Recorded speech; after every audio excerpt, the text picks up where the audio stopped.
Rachi pregunta, hoy con el abogado y analista Rodrigo Noriega. Rodrigo, esta semana conocimos la lista de los llamados a juicio y sobreseídos también del caso Odebrecht. Sin sabores del caso. Gracias, Flor, por la pregunta. Gracias por la invitación a tu programa. Yo creo que los panameños y panameñas debemos entender que, en cierto sentido, este es un caso frustrante, porque sabemos todo lo que tomó llegar a esta etapa y todas las fortalezas que hubo. El Ministerio Público, las fiscales que no participaron, el tema del órgano judicial previo a María Eugenia López Arias, que fue un obstáculo para el desarrollo del caso, y por supuesto los retrasos y obstáculos que el propio gobierno de Juan Carlos Varela le puso a ese caso. Sin sabores del caso también podría incluir que prescribió el delito de corrupción de funcionarios y otros delitos. Totalmente, Flor. Mira, recordemos que en el año 2013, el propio gobierno de el propio gobierno de Ricardo Martinelli, perdón, modificó la legislación penal para reducir el periodo de prescripción. O sea, esto era, digamos, el resultado intencional de un cambio de una ley firmada por él mismo. Pero la propia Corte Suprema de Justicia ha dicho en más de 20 años que el delito del blanqueo de capitales no necesita un delito precedente. Así que eso no afecta el delito del blanqueo de capitales. Lamentablemente los otros delitos se escapan pues, por prescripción, pero el de blanqueo de capitales sigue intacto. ¿Cuál es tu lectura, Rodrigo, del hecho de que no haya ni una empresa jurídica involucrada en el delito de blanqueo de capitales? Bien, Flor, ahí hay dos dimensiones de esta respuesta. La primera es que llama la atención que el Ministerio Público solo imputó una empresa, que fue Doctora Ricamar, cuando, como sabemos, en el caso de Odebrecht participaron bancos, firmas de abogados, financieras y otro montón de empresas de pantalla. Lo segundo es la respuesta que dio la jueza Valoisa Martínez, que es que bajo el sistema inquisitivo mixto, el concepto de imputar a una empresa no tiene reglas. Eso tiene reglas en el sistema penal acusatorio y lamentablemente esas reglas no se le aplican al sistema inquisitivo mixto, que es el sistema bajo el cual se está dando este caso. Ok, y en este caso quedaron por fuera un montón de personas. De hecho, el caso empezó con más de 100 personas y vamos por 36 y quedó por fuera un gobierno completo. Lectura al respecto. Bien, el caso del gobierno del presidente Martín Torrijos para mí sigue siendo un misterio. Yo he tratado de indagar con fiscales, exfiscales, con gente conocedora y no me dan ninguna explicación satisfactoria sobre el tema. Es cierto que Odebrecht llegó a Panamá durante el gobierno de Martín Torrijos, ejecutó obras importantes, la cinta Costera 1, la autopista Panamá-Colón, y por supuesto Remigio Rojas en Chiriquí, y esos son proyectos sumamente importantes, pero lamentablemente pues no hubo una investigación prolija sobre ese tema. El otro asunto de toda la gente que quedó por fuera, pues recordemos, Flor, los obstáculos que el propio órgano judicial, antes de María Eugenia López Arias, le pusieron al caso Odebrecht. Este caso estuvo parado casi por 2 años por pretexto, por recursos, por acciones que tomó el órgano judicial, y eso afectó muchísimo la investigación. Y lo otro, Flor, que debe ser una lección para todos los panameños, es que al Ministerio Público le costó muchísimo dinero hacer todas las traducciones en este caso. Había traducciones del portugués, del inglés, del francés que había que realizar, entonces eso cuesta y eso retrasa mucho las investigaciones porque hasta que no tengas las traducciones oficiales no las puedes incorporar al expediente.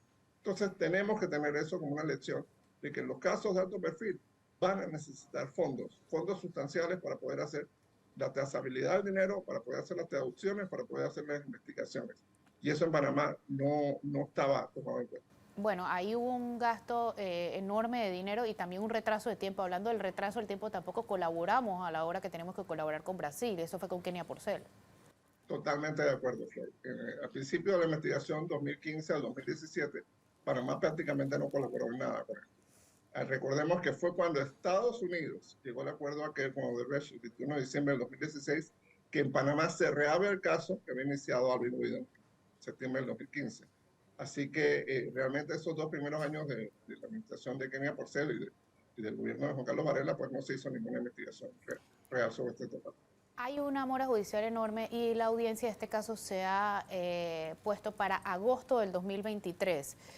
En este caso, los fiscales han denominado el atraco más grande al Estado. ¿La audiencia ha debido ser antes o está bien que sea en agosto del 2023? Mira, Flor, yo estoy, al igual que la mayoría de los panameños, a mí me hubiera gustado que la audiencia hubiera sido en febrero, en enero, el 2 de enero del 2023. Lamentablemente, creo que es lo que la jueza Martínez está tomando en cuenta. Hay ciertos tramos de este proceso de ahora en adelante que están sujetos a impugnaciones por las partes.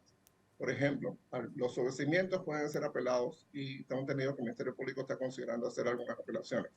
Y lo más importante, cuando el Ministerio Público presente su lista de pruebas, eso está abierto a impugnación de las partes. Así que yo creo que la jueza Martínez lo que está haciendo es presupuestando que van a haber apelaciones y que eso va a tomar tiempo. Entonces, mejor es que la audiencia se dé en agosto a ponerle una fecha falsa, en febrero, en marzo, en abril, que no se va a cumplir porque el caso está en apelación o porque están apelando alguna situación. Entonces, mejor esperemos, quien ha esperado lo mucho, espera lo poco, esperemos que se den todas las apelaciones y que el caso fluya sin obstáculos. ¿Y podrá haber tiempo para inhabilitaciones por condenas en firme o es posible que no haya tiempo para eso? Bien, Flor, yo creo que tenemos que entender dos cosas. Hay un tiempo judicial y hay un tiempo electoral. Las elecciones son el 7 de mayo del 2024. Si este caso se diera hipotéticamente en septiembre del 2023 y la jueza tomara 40 días, como tomó para emitir su autollamamiento, tendríamos una decisión en noviembre, en finales de octubre de 2023. Lo apelan, digamos que sale la apelación en marzo del 2024, sube a la Corte perfectamente puede decidir esto antes del 30 de junio del 2024. O sea, no tiene por qué, suponiendo que alguna persona fuera candidata a la presidencia de la República, o a diputado, o a alcalde, representante de corregimiento, yo creo que la Corte puede tener una decisión antes del 30 de junio del 2024 con las consecuencias que ya has mencionado. No nos preocupemos tanto del tiempo judicial. Nosotros y nosotras como panameños y panameñas debemos pensar algo muy concreto. Usted va a votar por una persona que está acusada de blanqueo de capitales. Si usted, su respuesta es sí, entonces el problema es usted, no la justicia. Esa era la siguiente pregunta, si se va a trasladar esto a la conciencia nacional a la hora del voto o va a seguir pesando el esquema clientelar que nos caracteriza.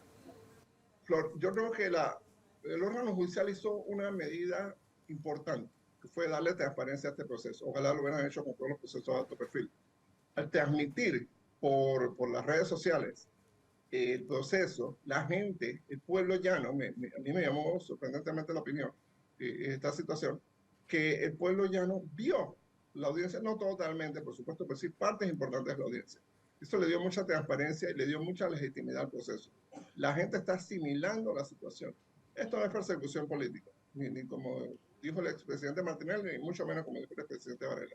Esto corresponde a sus presuntos vínculos pues, con una situación complicada como es el caso de Odebrecht. Yo creo que el pueblo panameño es suficientemente sofisticado para entender que A, esto no es persecución política y B, hay un intento verdadero del órgano judicial de hacer justicia en Panamá. Vamos a un cambio, Rodrigo, ya volvemos y seguimos hablando un poquito del tema de Odebrecht y cómo sigue afectando la imagen del país y la corrupción interna. Ya volvemos.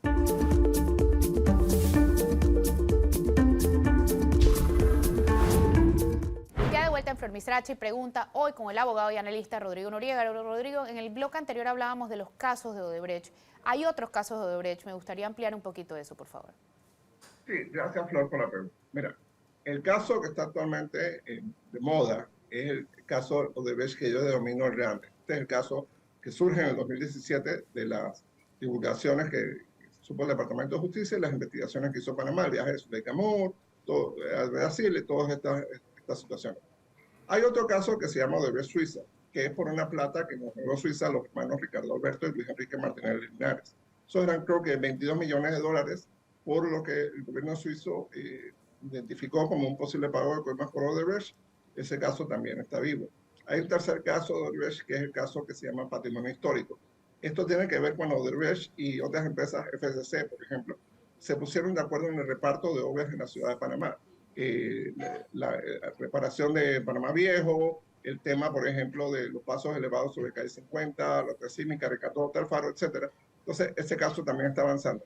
Y hay otros casos que puedo decir que es una noticia feliz, que el Ministerio Público ha dicho que está investigando las líneas 1 y 2 del metro y el programa de saneamiento de la Bahía de Panamá. Entonces, eso es sumamente importante entenderlo, que el escándalo de Odebrecht no se acaba en este caso. No, y somos el país que más contratos le dio a Odebrecht y por mayor monto. Sí, Flor, totalmente. Por 3 gobiernos distintos, Martín Torrijos, Ricardo Martinelli y Juan Carlos Varela, se le dieron contratos a Odebrecht sola, con un consorcio, por más de 9.000 millones de dólares. 9.000 millones de dólares.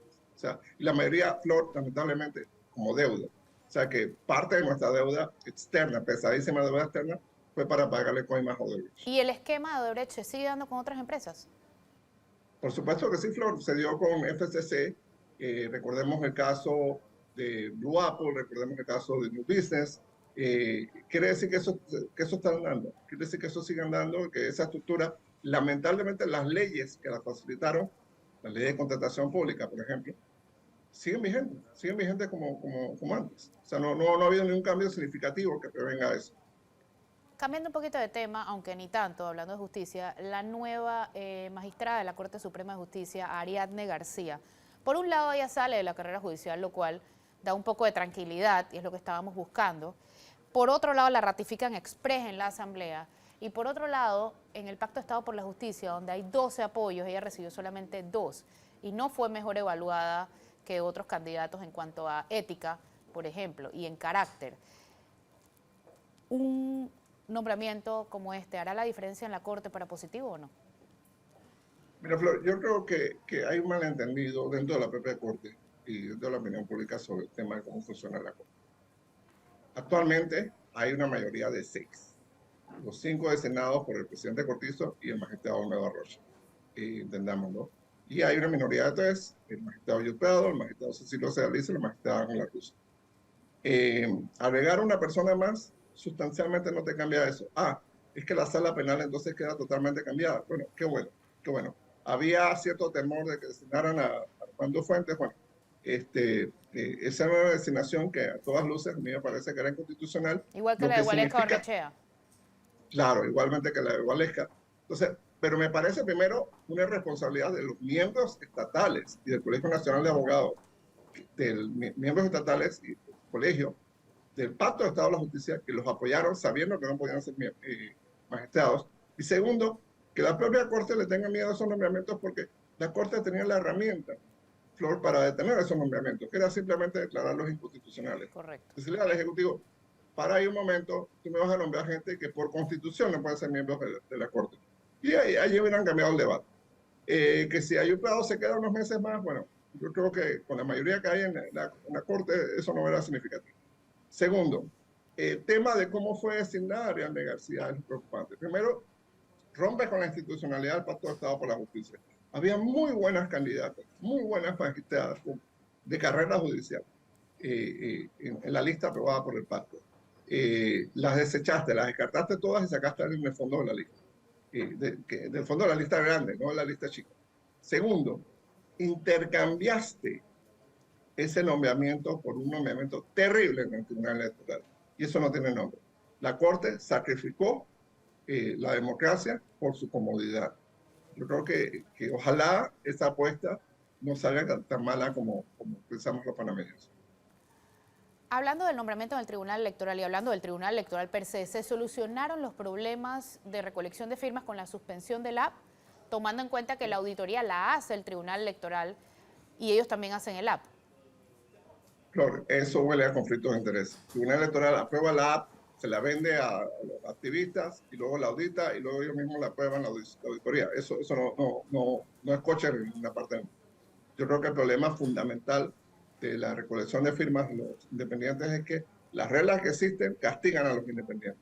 Y el Tribunal Electoral tiene que entender eso. Tiene que revisar el app, por supuesto, pero también tienen que revisar esas reglas que ellos han impuesto a los independientes, que son sumamente onerosas y sumamente complejas de cumplir.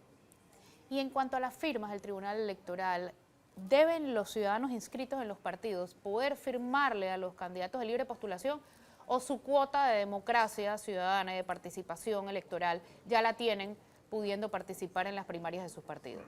Porque un independiente no puede firmar, no puede participar en unas primarias. ¿Por qué los partidos pudieran participar en la de los independientes? Coincido con el sentido de esa pregunta. Yo pienso que si tú estás inscrito en un partido político, muchas gracias por participar en ese partido político. Déjale el tema de los independientes a las personas que no están inscritas en partidos políticos. Vamos a un cambio, Rodrigo, volvemos y hablamos de otros temas que también son de interés nacional. No se vayan.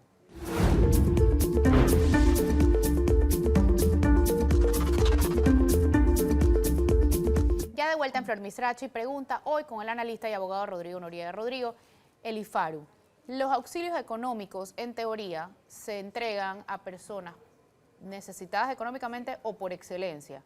¿Por qué es necesario el auxilio económico si ya tienen, el IFARU ya tiene las becas por excelencia y los préstamos para necesidad económica? Flor, la pregunta responde el problema. Las becas son por concurso y los préstamos los tienes que pagar. El auxilio económico es un ejercicio de arbitrariedad.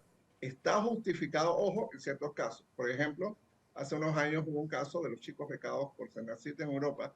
Se disparó el valor del euro y hubo que darles un auxilio económico porque lo que le había dado Panamá en dólares no alcanzaba. Ese era un caso excepcional. Y hay algunos otros casos así similares. Pero la mayoría de los auxilios económicos son ejercicios arbitrarios del director del IFARU y de la clase política. ¿Qué hace el hijo de un diputado? La hija de un diputado. Un diputado que maneja un Maserati, una diputada que pertenece a un hogar que gana más de $1 millón por quinquenio, pidiendo auxilio económico. Eso es un ejercicio de arrogancia y de politiquería. Y seguimos sin conocer la lista de los beneficiados, igual como pasa en los beneficiarios de los programas de AMPYME. No son nombres públicos porque los funcionarios alegan exactamente lo mismo siempre, protección de datos. ¿Cuándo va por encima la protección de datos que la ley de transparencia? Flor, la ley de protección de datos, que es importantísima y que la propia ley dice que se respetarán las obligaciones de transparencia, está siendo usada como un escudo para promover la opacidad. Eso lamentablemente es terrible para la sociedad. Tengo entendido que los gremios periodísticos están promoviendo una reforma legal en la Asamblea. Ojalá los diputados los atiendan para que se evite precisamente ese conflicto. ¿Por qué? Porque eventualmente va a haber una restricción, una forma de censura al ejercicio del periodismo y al ejercicio de la libertad de expresión si no podemos tener acceso a esos datos públicos, si no podemos tener acceso a los datos de cómo se usa el presupuesto en Panamá. Eso es fundamental. ¿Qué debe ser protegido y qué no? Porque los medios lo que están pidiendo es nombre y cédula de la persona. ¿Eso debe estar protegido o no? Por supuesto que no, Flor. Mientras no haya un menor de edad involucrado, mientras no sean datos íntimos, hombre, esta persona es hija de no sé quién, o esta persona tiene cáncer, o esta otra persona tiene SIDA, mientras no sea ese tipo de datos no afecta nada. Ese es un dato público en que se usan los fondos públicos. No estás pidiendo nada de su vida íntima, no estás pidiendo nada de lo que sucede bajo el techo, no estás pidiendo nada de su orientación sexual, o si usa drogas, o qué religión pertenece, no estás pidiendo nada de eso. En cuanto a las planillas, Rodrigo, cambiando un poquito de tema, registramos 16.936 funcionarios nuevos en planilla en 3 años. Y ahora se quiere inventar o se quiere crear 2 nuevos ministerios, el de Deportes y el de la Mujer. ¿Cómo se sostiene eso, tomando en cuenta la deuda que estamos teniendo y para qué la estamos usando? Flor, esto es la demostración de que tenemos una clase política que está adicta al dinero público, por lo tanto es irresponsable con los fondos públicos. Ellos no entienden que el país está endeudado, que encima están nombrando funcionarios públicos que no son eficientes. Tú vas a cualquier ministerio y la gente no tiene ni silla, no tiene ni computadora, no tiene ni escritorio donde funcionar. Entonces, sin el nombramiento, por supuesto que entendemos que debe haber algún tipo de planilla cashback por ahí andando. Y por supuesto que están nombrando activistas porque vienen las primarias del PRD y después vendrán las elecciones. Entonces, hay que nombrar gente. Y la gente que está saliendo jubilada, supuestamente por el bono de retiro, seguramente van a usar ese espacio para nombrar más gente. Eso es una canallada para el país, sobre todo entendiendo cómo está la economía del país. Y hay que ver el 10% de la reducción de planilla que prometieron en julio, si se va a dar o si se está dando y a quiénes están despidiendo como parte de ese 10%. Flor, están despidiendo a los técnicos, están despidiendo a las memorias institucionales de los ministerios y las agencias del Estado. Pues yo no sé cómo va a funcionar el Estado. Si despides, entre comillas, a los viejos, a los que saben cómo se hace el trabajo y los que saben qué se hacía antes, y nombras pura gente nueva que, por supuesto, no tienen el nivel ni la capacidad necesaria. Hablamos un poquito del contrato minero que se ha atrasado mucho. ¿Cuál es el daño a la institucionalidad de ese retraso? Bien, Flor, recordemos que el contrato minero fue declarado inconstitucional, no solo en su contenido, que eso pasa con algunas leyes, sino también en la forma en que la Asamblea Nacional lo aprobó. Entendamos, o sea, el contrato fue inconstitucional de raíz, por origen y por el contenido.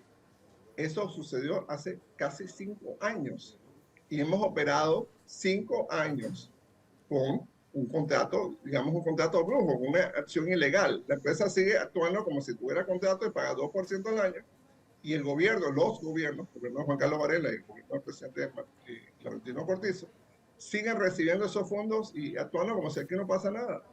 Se han paseado totalmente la institucionalidad por donde les ha dado la gana. Y además, entonces tienes este retraso inexcusable, porque el presidente Cortizo anunció en enero que la empresa ya había aceptado las condiciones de Panamá. Y en marzo anunció cómo se iba a repartir el dinero. Entonces, ¿cómo es posible que estamos en noviembre, finalizando el año, y todavía no tengamos ese contrato? ¿Qué está pasando? Porque tengo entendido que está pasando es que hay negociaciones de segundo orden. ¿Por qué? Porque, bueno, los diputados, sobre todo los del gobierno, están pidiendo más. Están pidiendo más. Bueno, hay que ver cómo se les complace para aprobar un contrato que viene con todo este legado terrible y toda esta historia de descalabro institucional amarrado al mismo. Pero ahora se necesitan sesiones extraordinarias para aprobar esto, o si ya nos hicieron esperarlo mucho, esperémoslo poco. Flor, no hay justificación para sesiones extraordinarias. ¿Por qué quieren aprobarlo en diciembre? Perfectamente lo pueden aprobar en enero. O sea, no hay diferencia sustancial. Hombre, si me hubieras dicho, lo van a aprobar en mayo, sesiones extraordinarias para mejorar el presupuesto del Estado, bueno, lo entiendo. Pero lo vas a aprobar en diciembre. No, no hace diferencia diciembre o enero. Y enero lo puedes aprobar con calma, con más consulta, sin las festividades de fin de año, sin las fiestas de las oficinas, sin las distracciones que hay. Hay mundial de fútbol, o sea, hay muchas cosas que distraen a la opinión pública y pueden permitir que se metan más goles en la Asamblea que en Qatar. Bueno, muchísimas gracias, Rodrigo, por acompañarnos. Esto fue Flor Misracho y Pregunta. Hoy con el abogado y analista Rodrigo Noriega. Que tengan excelente día.